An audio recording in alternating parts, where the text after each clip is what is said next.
What was the first time you fell in love with storytelling, with stories and storytelling? Can you tell us a little bit about that?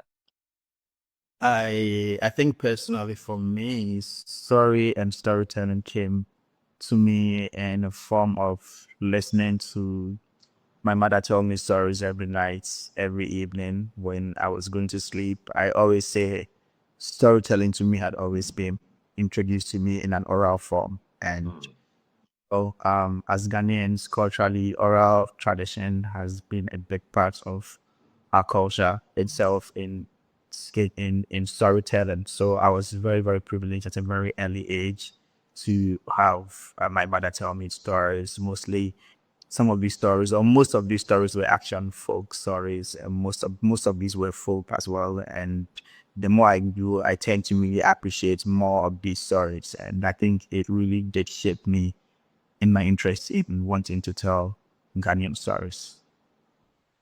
Is Was there a central like character in the stories your mom used to tell? Because my dad used to tell us stories, and I know like in Ghana, there's Anansi stories, which are very common. There's the famous spider. In my dad's in my dad's story, Anansi was called Bader. So it's a similar concept, but a little bit different because we're from the north, from the Upper West region.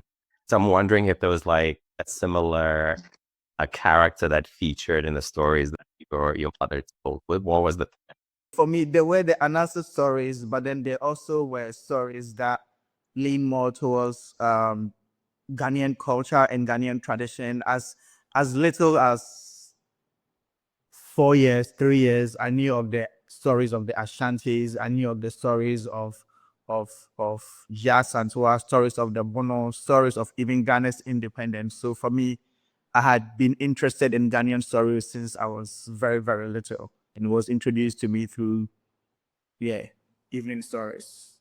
okay? That's great. So it was actually even like cultural and more expansive. That's fascinating.